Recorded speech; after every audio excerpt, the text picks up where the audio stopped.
Yes, maksudnya ini. Kita menjelaskan, Imam Ghazali sedang menjelaskan kenapa dipuji itu apa? Senang, disenangi orang.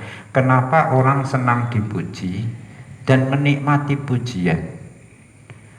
Tidak suka dicela dan benci jika dicela. Kata Imam Ghazali, kenapa pujian itu disenangi dan rasanya enak di hati? Itu karena 4. Sebabnya 4. Sebab pertama, kenapa senang itu, kenapa dipuji itu menyenangkan dan mengenakan, menyenangkan dan menenangkan. Pertama, ada 4 sebab. Yang pertama, ini faktor paling dominan, paling kuat. Apa itu? Yaitu orang kalau dipuji itu merasa punya kesempurnaan.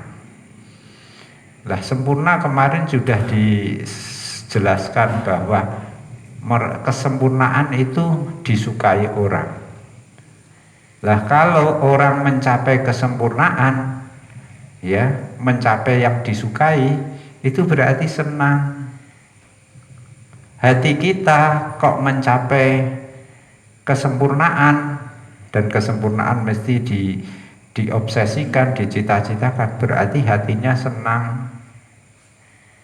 Itu pujian dari orang itu menunjukkan bahwa kita punya kesempurnaan. Gitu. Nah, ini faktor paling kuat ini, merasa sempurna ini loh. Nah, itu kalau orang dipuji karena merasa sempurna. Ini faktornya kuat kalau merasa sempurna ini. Nah, cuman pujian ini itu ada 2 jenis, ya. Pujian yang menunjukkan kita itu sempurna karena dipuji, kita itu dipuji menunjukkan bahwa kita punya kesempurnaan. Ada 2 macam pujian. Yang pertama, pujiannya itu di dalam aspek yang sifatnya zahir, mahsus, fisik. Dipuji dalam aspek fisik. Misalnya dipuji bahwa sampeyan wonge dhuwur. Oh, dhuwur itu berarti anu ya, seneng. Berarti dhuwur itu orang bertubuh tinggi itu juga, tawil qomati itu juga ternyata ideal itu. Abyadul launi, dhuwur putih. Nah, kita dipuji orang berbadan tinggi, posturnya tinggi, kulitnya putih. Ini pujian dan menunjukkan kesempurnaan. Tapi ini sifatnya fisik, ya. Dan kadang yang dipuji sendiri tidak merasa. Baru kalau dipuji orang dia ingat, iya ding, aku dhuwur, aku putih. Nah, kalau didiamkan tidak ada yang muji, biasa-biasa saja. Wong ganteng iku ya biasa, ora rumangsa nek ganteng. Tapi nek wis ana sing ngelem, Mas sampean ganteng, iku terus langsung iya ya pancen aku ganteng. Nah, itu merasa punya kesempurnaan. Nah, pujian aspek fisik seperti ini memang menyenangkan, disuka, tapi levelnya lebih rendah. Itu. Yang kedua, pujian dalam aspek hal yang apa? Hal yang remang-remang, yang diragukan, tenan pora, gitu. Misalnya apa? Dipuji karena sempurna ilmunya, dipuji karena wirai, dipuji karena kebaikannya mutlak, gitu ya. Nah, pujian dalam aspek yang non fisik, ya, nah fisik kan bisa dibuktikan ya. Yang non fisik seperti ini, pujian yang seperti ini itu lebih menyenangkan. Itu. Kenapa? Soalnya manusia itu masih nek ganteng ngono deh, mungkin orang ganteng itu sadar kalau dia ganteng. Tapi orang dipuji sebagai orang alim, itu dia sedang dia itu kadang meragukan. Keri-keri kok di aku iki pinter apa ora ya? Keri-keri ana wong ngelem kowe iku pinter. Ah, iki seneng iki. Karena kengaliman, kewiraian itu yang dipuji sendiri itu ragu. Keri-keri ada orang yang menyatakan. Nah, ini nikmatnya, enaknya lebih besar daripada yang fisik tadi.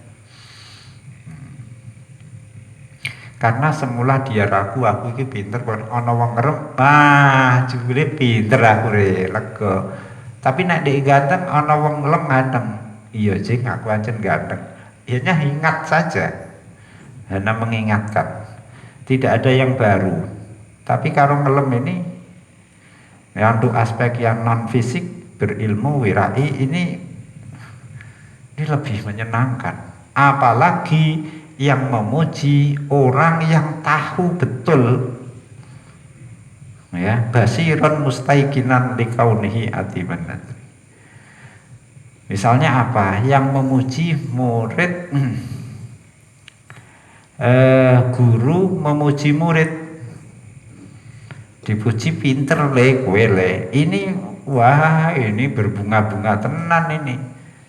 Dipuji le kowe pinter, lebih menyenangkan daripada le kowe ganteng. Ganteng fisik maksudnya. Itu lebih berbunga-bunga di lem sing secara non fisik, karena dia aku ini pinter boleh. Nah, itu keri-keri ditegaskan oleh gurunya, kamu pinter. Nah, ini keraguannya hilang. Tapi nek kowe ganteng le, iya deh, aku biyen yo ganteng, nek ngilu aku ya ganteng, itu tidak seberapa. Nah,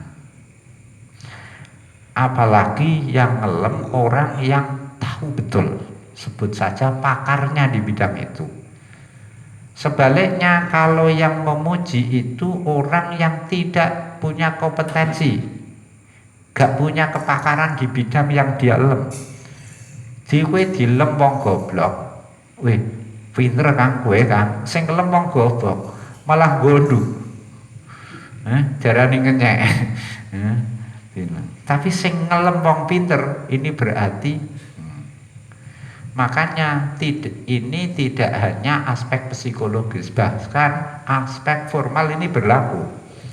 Sampeyan itu kalau ngelamar atau apa, rekrutmen apa atau lamaran apa, itu kadang ada persyaratan administrasi, rekomendasi dari tokoh di bidang yang sampeyan lamar. Contoh, kowe arep ngejokno beasiswa nek ndi? Beasiswa nek Mesir. Ono tasdiyah, rekomendasi dari tokoh syukur tokoh besar alumni Mesir sendiri. Kok engko liyane ora duwe rekomendasi iku, ya kowe masuk gelundeng ngono. Soalnya di mata sana rekomendasi dari tokoh orang yang kompeten ini menjadi garansi. Ya, no. Tapi nek mbok jalukno artis tukang membual, yo wah iki malah sing ngomong mene wis rekomendasi kok iki ngomongnya ngawur, iki malah dicoret. Pujian dari orang yang tidak kompeten di bidang itu, di mana dipuji, itu malah kontraproduktif. Paham ya? Baliknya, kalau dipuji itu menunjukkan kita sempurna, maka kalau kita dicela, dicemooh, menunjukkan kita kurang. Kurang itu tidak disuka, sehingga ketika kita dicela, kita benci, kita jengkel. Nah, karena mencela itu menunjukkan kita tidak sempurna, nukson, sementara memuji itu menunjukkan kita sempurna. Ini sebab pertama kenapa orang suka dipuji, karena dia sempurna.